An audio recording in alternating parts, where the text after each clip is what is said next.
Hi guys, it's Nicole and I've got a process video today featuring the new release from Traci Reed. This is the Trailblazer collection. I am, again, not following a sketch, so I had like a loose plan and I went to the pattern papers, chose my two absolute favorites. I love this handkerchief kind of floral vibe pattern, and then of course the wood grain. I really like that the wood grain, she added these fun like watermark splatter things on it. I think it's just really cool. I have a regular format printer, so I would say widest square that I can possibly print is going to be an 8.5. So I resized my papers to be 8x8s, and I thought I would kind of put them like this in a vertical. I am going to change it. I did go ahead and grab my photos because, like I said, I'm not using a sketch, so I wanted to figure out like an arrangement before I got too far. When Traci drops the like sneak peek images for the collections, I usually try to look at it and see if my brain will automatically pinpoint like specific photos or an event or something like that.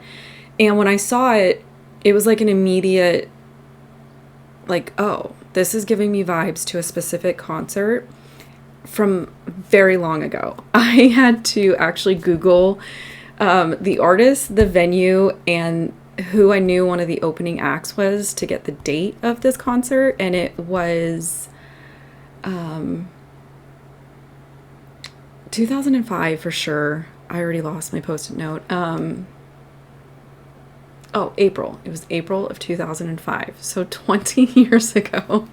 And again, I don't scrapbook chronologically. So this is what I love about not scrapbooking chronologically, is because I can bounce from 2005 to 2025 and chase the mood and kind of chase what, the supplies are making my brain think. So that was just kind of fun. This is me and my best friend. We went to a Rascal Flatts concert, and we used to go to a bunch of different concerts. We actually saw a lot of people when they were a much smaller artist, like right before they hit it big. We were able to catch a bunch of different acts.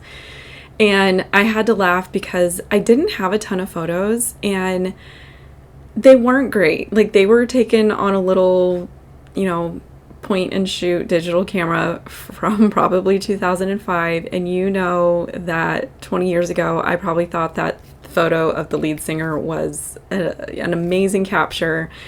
Now I'm like, oh, it's so blurry, you can barely tell who it is. And in those situations, I just crop my photos smaller. Having a blurry or kind of older looking photo does not bother me at all. I just get a little strategic with my print sizes and try to print it in a size where it's big enough that you can still recognize what's in the photo, what story is being told, and then use a better photo for a larger size. So like, I used a photo of my friend and I together as more of like the focal point photo. So at this point, I've just kind of figured out that I'm going to use the wood grain as like my landing place for everything. I really thought I was going to use the handkerchief one, but I think the photos themselves just kind of popped a little bit better off of the wood grain background. I'm going to draw some stitching lines. I want to just do some simple white on white stitching. I think that leans into kind of the theme of the collection, the theme of my event. I just think it's soft texture. I think it goes, with the kind of Western elements, kind of mimics some of the like stitching in the handkerchief pattern and that kind of thing. Normally I would do like a color stitching, but like I said, in this instance, I wanted that kind of softer look. So that's why I did the white on white. And then from the sticker download, I went into the individual files and I printed those boots in a bigger size. I printed the title in a bigger size. I changed some of the little like small circular flowers to be really small. And then I made a text box, dragged and dropped the pink pattern paper into the text box so that it colored the text box that that pink pattern. Then I typed my journaling over it, printed all of those out together. I removed any kind of cut lines from around the text box before I put it in my Cameo so that only the shapes were going to cut on the Cameo. The text box, I'm just going to cut the lines apart with my trimmer into some journaling strips and set those aside for now. I think it's really fun to pull in the pattern papers as a backer for journaling sometimes.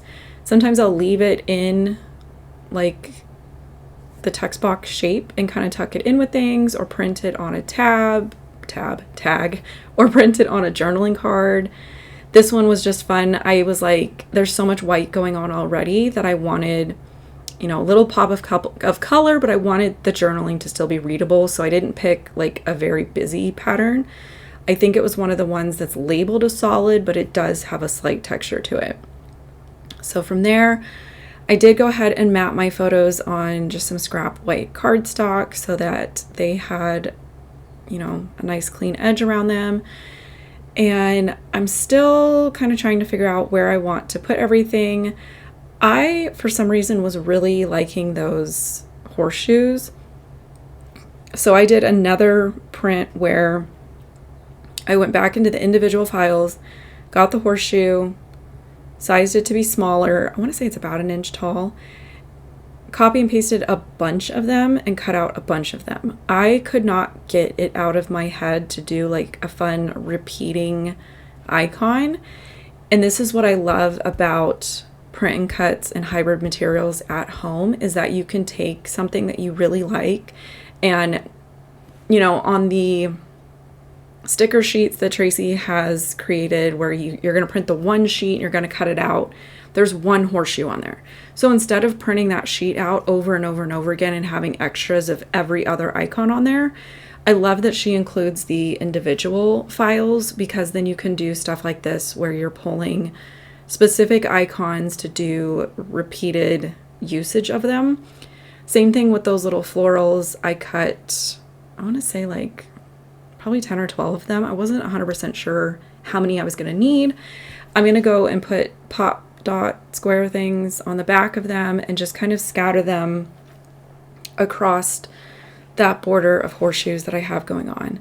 To me, this was just a fun way to bring in some of those icons, but still kind of keep the color palette muted.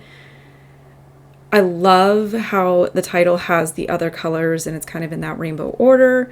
For my layout though, for the color choices, I was just kind of keeping it mostly to like the blues and the whites. And then I pulled in some of like the purple and yellow with the flowers, the two little feathers, and the two little boots kind of leans into the two girls at the event. So I've mentioned this in recent videos, probably the last couple that I've posted. I'm somebody that I don't have like a repetitive style. I like to try different things. I like to repeat things that I like. I will sometimes do a ton of embellishing, a huge scene, lots of stitching, lots of pattern paper. And then sometimes I like to pull it back and have more of like a minimalist, not really minimalist, but more simplified design choices, more simplified color choices. And to me, it's just like a different style of clothing, different type of food. You know, you're just kind of in the mood for different things.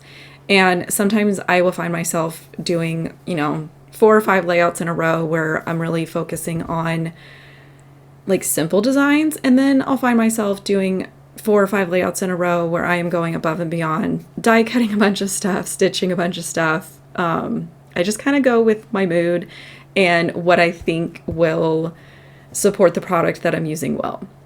Now, I did decide to go ahead and add some hand stitching to this title piece, which again, I reprinted this to make it larger.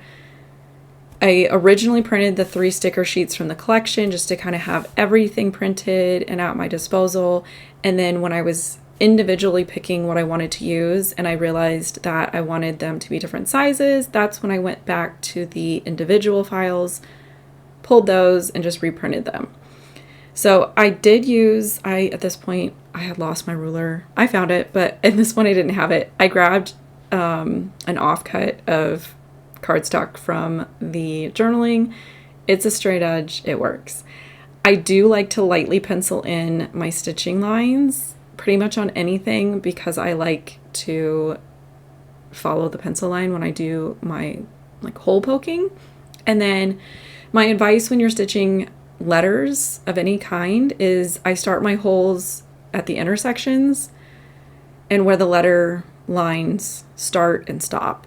And then in between those holes that I've made, I try to evenly space it. So sometimes I'll have enough space to do, 2 stitches, maybe 3 stitches, but it just kind of helps the stitching look a little bit more evenly spaced. And I would say probably stitching on letters is about the only thing that I will really focus on my like distance between the holes, if that makes sense. Just putting that out there if you've never done it. I am going to add a stamped date down here in the corner, and I'm just going to grab like a light blue ink. Again, I really wanted something just subtle, kind of going with that feminine, light and airy kind of vibe. So I didn't want to come in with like a black or dark gray ink. Oh, that was my quick ink swatch paper. I was trying to find a light blue. So I grabbed this one from Pink Fresh Studio, grabbed a date stamp and added that down in the corner. And that completed it. I did debate about adding like enamel dots or something, but ultimately I loved where this ended. I loved the simplicity of it. I loved being able to see like the handkerchief pattern and the splotches on the wood grain. This is such a fun collection. And I hope you guys enjoyed this. I hope you stick around and watch one of the suggested videos. If you haven't subscribed, I would love for you to join me. And if you have any questions, leave them down below.